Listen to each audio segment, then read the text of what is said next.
নতুন নতুন ভিডিও পেতে আমার চ্যানেলটিকে সাবস্ক্রাইব করুন আর পাশে থাকা বেল আইকনে ক্লিক করে দিন।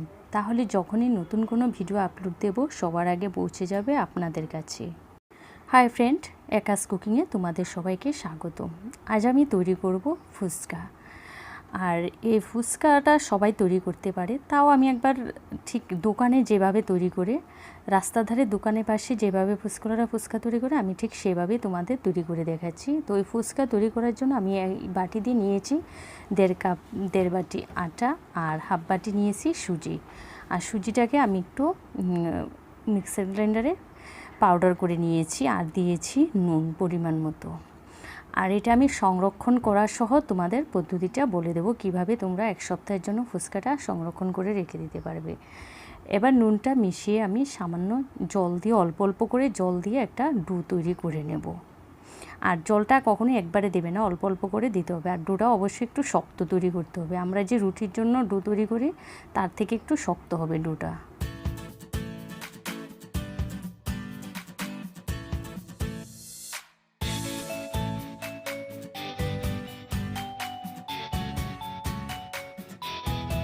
ডোটা আমার তৈরি হয়ে গেছে। আর ডোটা দেখলে তো একদম নরমও করিনি আবার একদম শক্ত করিনি। এবার এটাকে আমি 20 মিনিটের জন্য ঢেকে রেখে দেবো এক জায়গায়। এবার এখানে আমি তৈরি করে নেব টক জল, যেটা ফুচকার হলো আসল মজা, তাই না? এছাড়া তো ফুচকা খেতে ভালোই লাগে না। টক জল না হলে তো ফুচকার কোনো মজাই নেই না। আর টক জলটাকে অবশ্যই খুব টেস্টি করে তুলতে হবে, কারণ টক জল ভালো না হলে ফুচকা খেতে ভালো লাগে না। টক জল করার জন্য এখানে নিয়েছি আমি তেঁতুলের জল, আর দিয়েছি বিট নুন আর নুন, আর দিয়েছি 2 গন্ধরাজ লেবু, আর দিয়েছি আমি গোটা ধনে আর শুকনো লঙ্কা একসাথে খোলায় ভেজে পাউডার করে নিয়েছি। এবার এই টকটা আপনারা কতটা রাখবেন সেই হিসাবে জলটা ব্যবহার করবেন। আর এভাবে আমি এবার টক জলটাকেও তৈরি করে রেখে দেব।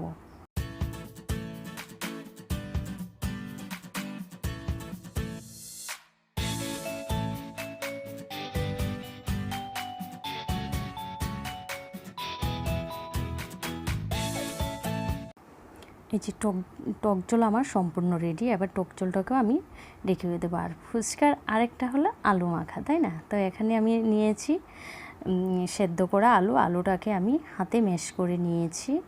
আর আমি হাতে খুব একটা করি না, আমি সবসময় কোন চামচের সাহায্যে করার চেষ্টা করি। আর দিয়েছি কাঁচা লঙ্কাটাকে আমি একটু জলে ভাপিয়ে নিয়েছি, তার আর 2 দিয়েছি কাঁচা লঙ্কা কুচি, আর দিয়েছি পেঁয়াজ কুচি, আর সেই আমি যে পাউডারটা করেছি ধনে আর শুকনো লঙ্কা ওই দিয়েছি পাউডারটা। এবার দিয়ে আলুটাকে মেখে নেব। আর এখানে আমি ফুচকার জন্য যে টক জলটা তৈরি করেছি ওখান থেকে একটু টক জল দেবো আলু মাখায়, তাহলে আলু মাখাটা খেতেও খুব টেস্টি হয়। এবার এই সমস্ত কিছু দিয়ে আমি আলুটাকে মেখে নেব। আর দিয়ে দিচ্ছি আমি পরিমাণ মতো নুন। এবার এই সব কিছু দিয়ে আলুটাকে আমি ভালো করে মেখে নেব।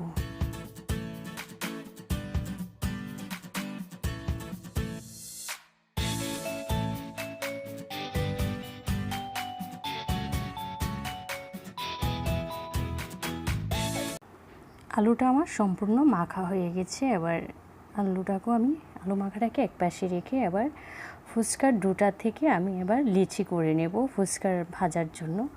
এই যে ডোটা দেখলে তো কত সুন্দর। আর ডোটা যদি ভালো না হয় না তাহলে ফুচকাটাও খেতে ভালো হবে না। এবার একটা আমি রুটির মতো একটা লিচির দোলা নিয়েছি আমি, নিয়ে এবার একটা রুটি বানিয়ে নেব। একদম পাতলা করে বানাতে হবে। এই যে রুটিটা আমার বেলা হয়ে গেছে, আর দেখাচ্ছে আমি কতটা পাতলা হয়েছে। এই যে পাতলা করে আবার এই কাটারের সাহায্যে আমি একটা কৌটার ঢাকনা নিয়েছি, নিয়ে আমি এটাকে একটু চেপে চেপে কেটে নেব সমস্তটাকে।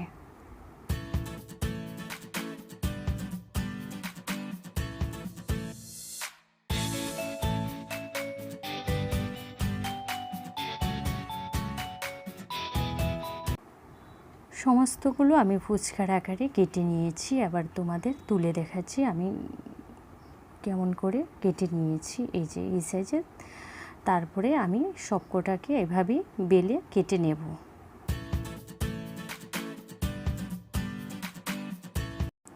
সমস্ত ফুচকাগুলো আমি কেটে নিয়েছি, এবার হলো ভাজার পালা। আর ফুচকাগুলো ভাজার জন্য এখানে আমি দিয়েছি পর্যাপ্ত পরিমাণে সাদা তেল। আর তেলটাকে অবশ্যই আগে খুব ভালো করে গরম করে নিতে হবে, তারপরে মিডিয়াম ফ্লেমে ফুচকাগুলো ভেজে নিতে হবে।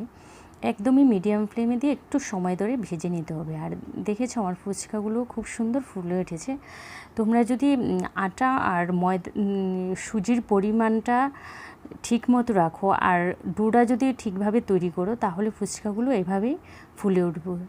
মেন হলো কতটা সুজি আর কতটা আটা নেবে, ওই পরিমাপ আর পরিমাণ যদি তোমরা ঠিক রাখো, তাহলে ঠিক এইভাবেই ফুচকাগুলো ফুলে ফুলে উঠবে।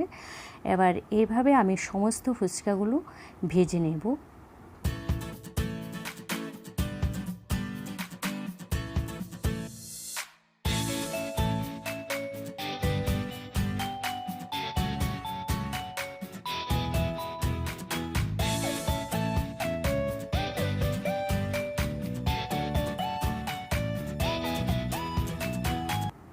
আমার সমস্ত ফুচকাগুলো ভাজা হয়ে গেছে, আর কি সুন্দর সবকটা ফুচকাই আমার ফুলে ফুলে উঠেছে।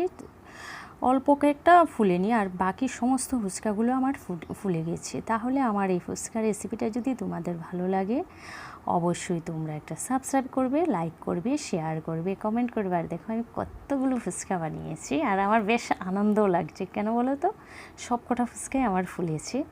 এবার আমি এই আলু মাখার মধ্যে দিয়ে দেবো বাদামটা আমি আগে দিইনি, কারণ বাদামটা আগে মেখে রাখলে নরম হয়ে যেত।